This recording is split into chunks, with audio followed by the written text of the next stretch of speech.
할렐루야, 예수님을 사랑하는 김춘자 권사입니다. 여러분, 요즘 시대는 어떤 일을 할 때 충성되게 일하는 것을 찾기가 참 어려운 시대인 것 같습니다. 사람들은 제 시간에 맞추어 정시 퇴근하기 바쁘고 그날 월급 주는 시간 외에는 일을 하면 안 된다는 생각들을 하는 사람들이 많아진 것 같아요. 그들이 실속 있게 사는 것 같지만 뭔가 열심히 빠진 듯한 그런 느낌, 자신이 원하는 대로 살아가려고 하는 이기적인 생각들, 이런 것들이 너무 만연해서 옳은 소리를 하는 사람들이 정말 이상해지는 시대에 우리가 살고 있는 것 같습니다. 예전처럼 회사 일이 바빠 열심히 야근을 하면서 누가 보지 않아도 열심히 일하고 다른 사람들에게도 좋은 영향력을 끼치는 사람들을 찾아보기가 참 어려운 시대라 아버지 마음도 참 힘들지 않을까라는 생각이 들기도 합니다. 이런 시대에 우리 하나님은 과연 어떤 자들을 찾고 계실까요? 오늘 저와 여러분에게 하나님이 주시는 성실함의 옷이 입혀지기를 간절히 소원하며 이야기를 시작할까 합니다. 권사님, 주님이 기뻐하시는 성실한 자들은 과연 어떤 자들일까요? 마태복음 20장 6절에 보면 제11시에도 나가보니 서 있는 사람들이 또 있는지라 이르되 너희는 어찌하여 종일토록 놀고 여기 서 있느냐 이르되 우리를 품꾼으로 쓰는 이가 없음이니이다 이르되 너희도 포도원에 들어가라 하는지라 하나님의 법칙에 따라 품꾼들을 불러서 한 데나리온씩을 주는 이야기를 우리는 잘 알고 있습니다.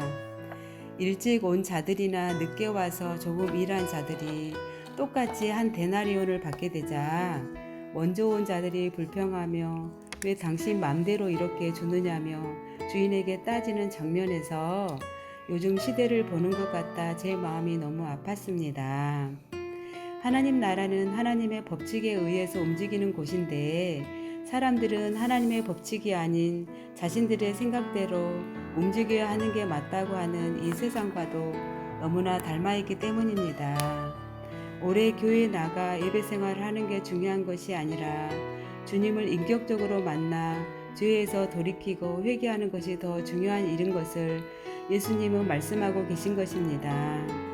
정말 예수님을 만난 사람은 주님의 음성에 따라 살 수밖에 없기 때문에 내 뜻을 내려놓을 수밖에 없게 되는 것입니다. 이렇게 주님이 기뻐하시는 성실한 자는 주님이 명령하시는 대로 순종하는 자를 말합니다. 내 생각이 아닌 주님이 원하시는 방법대로 즉 하나님의 뜻대로 열심히 살아가는 자가 주님이 기뻐하시는 참 성실한 자임을 알고 오늘도 그렇게 살 수 있기를 간절히 원합니다. 맞아요, 권사님. 누가 보든 안 보든 하나님이 보고 계신다는 것을 인식하며 그분의 뜻대로 사는 것이 참 중요한 것 같아요. 혹시 권사님께서는 어렸을 때도 성실하셨나요? 네, 저는 시골 학교에서 중학교를 다녔던 어린 시절이 있어요. 집에서 한 4km 떨어진 곳에 학교가 있었는데 어떨 땐 버스비를 아끼려고 비포장도로를 걸어서 학교를 다녔던 기억이 나네요. 비가 오는 날이면 버스가 지나가면서 교복이 젖을까봐 우산으로 조심스럽게 옷을 가리면서 다니기 일쑤였고 건조한 날에는 버스 지나가면 흙먼지가 날려서 코와 입을 막고 걸어 다니기 참 힘들었던 시절이었지요. 한 번은 부모님이 농사일에 바쁘셔서 집에 아무도 없었는데 수탉이 갑자기 날아와서 나의 머리와 몸을 쪼아대느라 무서웠던 경험이 많았었고 어떤 날은 큰 개가 나를 반긴다고 막 달려오는데 걸음아 나 살려라 하면서 정신없이 들로 받들어 도망하였던 아찔한 추억도 있습니다. 그래서 제가 지금도 그 기억이 있어서 그런지 개를 무서워하는 것 같아요. 또한 부모님이 늘 농사일로 바쁘셨기 때문에 저도 방학이 되거나 쉬는 날이면 부모님을 거들어서 농사일을 하면서 바쁘게 지냈던 것 같아요. 부지런한 부모님이 계셔서 저도 항상 부지런하게 살아간 것 같아요. 우리 부모님이 참 사랑스럽고 그런 부모님을 주신 우리 주님께 너무 감사할 따름입니다. 와, 어렸을 때부터 부모님을 닮아서 성실하게 사셨네요. 권사님, 포도원 찌기 비유의 말씀을 조금 더 전해주세요. 아까 말씀드린 것처럼 포도원 주인은 우리 하나님이십니다. 하나님은 오늘도 내일도 매일매일 우리들을 천국으로 인도하시기 위해서 부르고 계신다는 사실을 잊어서는 안 됩니다. 그리고 주님의 뜻에 순종하며 따르는 자들을 찾고 계신다는 것을 알아야 합니다.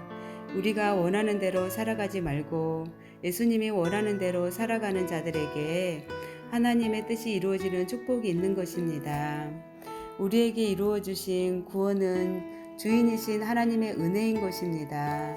주인 마음대로 주시는 은혜를 남과 시기, 질투해서도 안 되고 오직 은혜로 얻은 것에 감사하며 살라고 예수님이 우리에게 비유를 들어서 가르쳐 주신 것입니다. 먼저 믿으나 나중에 믿으나 천국 가는 것은 똑같은 것이니까요. 그래서 우리는 날마다 복음을 증거해야 하는 것입니다.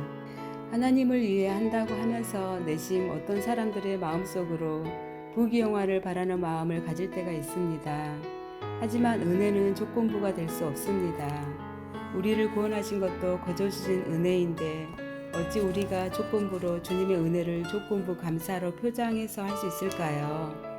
내가 이렇게 했으니까 주님이 축복해 주시겠지. 남들보다 더 봉사했으니 축복해 주시겠지. 헌금을 많이 드리면 나의 재정이 풍성해지겠지. 이런 조건부 은혜로는 절대로 구원을 이룰 수가 없는 것입니다.